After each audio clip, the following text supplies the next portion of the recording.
Hello everyone, welcome back to सवेजियस। Tira beauty के बारे में तो आपने सुना ही होगा।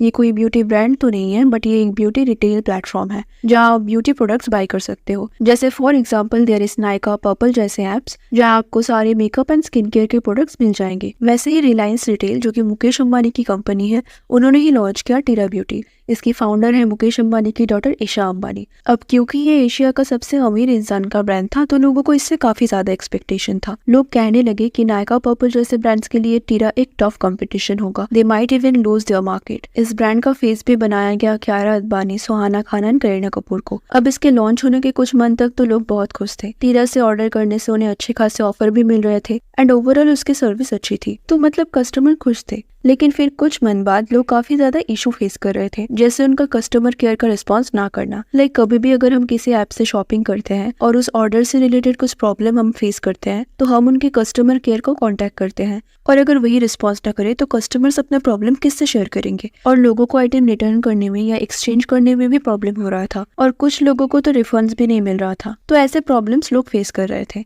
अब यहाँ तक तो फिर भी ठीक था, लेकिन ये तब एक्सट्रीम लेवल पे चला गया जब लोग फेक आइटम रिसीव करने लगे। जैसे लुक एट दिस रिव्यू। यहाँ पर किसी ने हुडा ब्यूटी का एक आई शेडो पैलेट ऑर्डर किया था, और उसने जो रिसीव किया वो हुडा ब्यूटी का तो था ही नहीं, और ना ही वो किसी अच्छे ब्रांड का था। ये कोई अननोन ब्रांड था जो कि काफी चीप था। कुछ लोगों ने यहाँ रिस्पॉन्स में लिखा कि ये तो सरोजनी वाला आई शेडो पैलेट है। तो मतलब समझ सकते हो कि ये कितना बड़ा स्कैम था। एक हुडा ब्यूटी का आई शेडो पैलेट का मिनिमम प्राइस भी 1500 से ऊपर स्टार्ट होता है, और अगर उसके बदले में लोगों को ऐसे फेक आइटम्स मिले तो यू कैन इमेजिन उन्हें कितना डिसअपॉइंटमेंट होगा। और इस स्कैम को लेके लोग डिस्कस कर ही रहे थे कि उसी टाइम एक और कस्टमर ने अपना एक्सपीरियंस शेयर किया, जहाँ उसने टीरा से कुछ प्रोडक्ट्स परचेस किया था, और जब उसने वो प्रोडक्ट्स अनबॉक्स किया, it had bird poop inside it. मतलब ये तो काफी ज्यादा अनएक्सपेक्टेड था। Like seriously, bird poop? ये एशिया का सबसे अमीर इंसान का ब्रांड है, and this is what they are offering. किसी को गलत प्रोडक्ट रिसीव हो रहा है और किसी को पैकेट के अंदर बर्ड पोप मिल रहा है। कियारा अडवाणी, सुहाना खान एंड करीना कपूर जैसे एक्ट्रेसेस को आप आपके ब्रांड का फेस बना रहे हो, एंड फिर लोगों को आप फेक आइटम डिलीवर कर रहे हो। And that was not enough कि अब लोगों को पैकेट के अंदर बर्ड का पोप मिल रहा है। I mean seriously, bird poop inside a packet is just not at all acceptable. ऐसा नहीं है कि बहुत लोगों को ऐसा एक्सपीरियंस हो रहा है, लेकिन अगर आपका 2-3% कस्टमर भी ये एक्सपीरियंस करे, वो भी आपके ब्रांड का इमेज डाउन करने के लिए इनफ है। और एक टाइम पे जो नायका और पर्पल का बिजनेस खराब करने की बात कर रहे थे,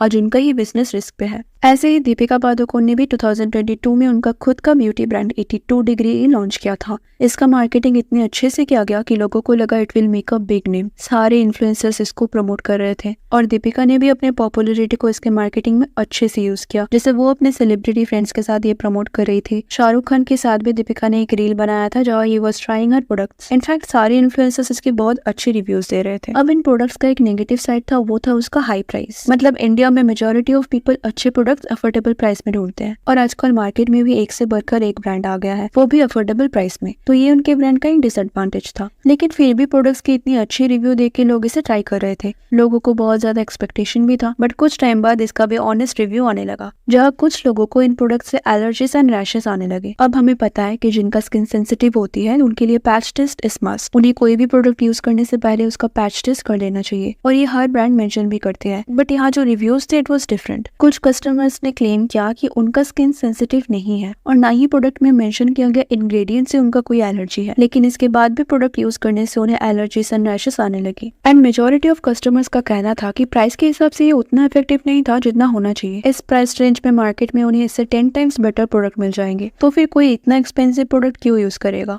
एंड एक्सपेंसिव होना is not the main problem. अगर ये उतना ही इफेक्टिव होता जितना ये क्लेम करता है, तो फिर शायद फिर भी लोग इसे प्रेफर करते, लेकिन it's results are not up to the mark. और मैंने कस्टमर रिव्यू से ये ऑब्जर्व किया कि they have spend half of the money on the packaging, ताकि ये काफी एक्सपेंसिव दिखे, लेकिन प्रोडक्ट्स की क्वांटिटी एंड क्वालिटी दोनों ही कम है। And the result is Deepika Padukone की ब्रांड ने 2023 में 22 करोड़ का लॉस किया है। और यहाँ ये भी मेंशन किया गया है कि उन्होंने 16 करोड़ ब्रांड प्रमोशन में ही स्पेंड किया है, और तब जाके मुझे पता चला कि सब लोग इसके अच्छे रिव्यूज क्यों दे रहे थे।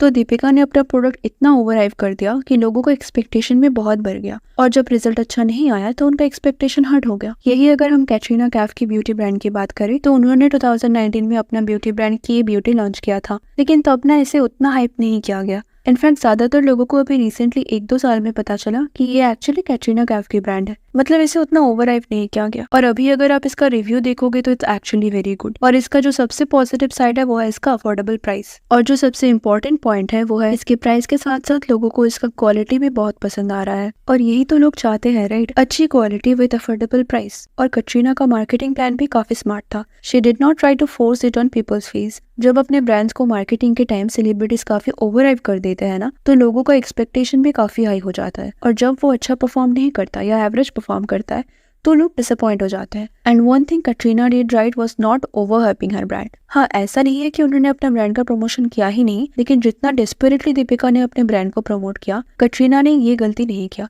उन्होंने पहले नॉर्मल ब्रांड की तरह इसे लॉन्च किया और लोगों को टाइम दिया कि वो खुद इसे यूज करके अपना एक्सपीरियंस शेयर करें। और उन्होंने प्रमोशन से ज्यादा प्रोडक्ट्स की क्वालिटी इंप्रूव करने में ध्यान दिया। इसका बहुत ज्यादा पेड प्रमोशन आपको देखने को नहीं मिलेगा। और जैसे दीपिका के टाइम सारे इन्फ्लुएंसर्स उन प्रोडक्ट की तारीफ कर रहे थे, कटरीना के केस में ऐसा बिल्कुल भी नहीं था। And this is one of the reason कि ये लोगों को काफी जेन्युइन लगा। And that is also the reason that now it has become one of the most successful brand of an Indian celebrity. Similarly Priyanka Chopra ने भी अपना हेयर केयर ब्रांड अनोमली 2021 में यूएसए में लॉन्च किया था एंड 2022 में उन्होंने इंडिया में लॉन्च किया। और काफी कम टाइम में इस ब्रांड को जो सक्सेस मिला दैट वाज अमेजिंग। इसके प्रोडक्ट्स के बारे में बात करें तो वो क्लेम करते हैं कि ये पूरी तरह नेचुरल इंग्रेडिएंट बेस्ड है और अगर देखो तो काफी अफोर्डेबल भी है। जैसे कि अगर हम इसके शैम्पू की बात करें तो 325 ml की एक बोतल की प्राइस है 800 rupees, which is quite affordable. और सबसे बड़ी बात, लोगों को इस ब्रांड से उतना एक्सपेक्टेशन नहीं था और लोग ये भी सोच रहे थे कि ये काफी ज्यादा एक्सपेंसिव होगा, क्योंकि ऑब्वियसली एक ग्लोबल स्टार इसे लॉन्च करी है तो मतलब ये एक्सपेंसिव तो होगा।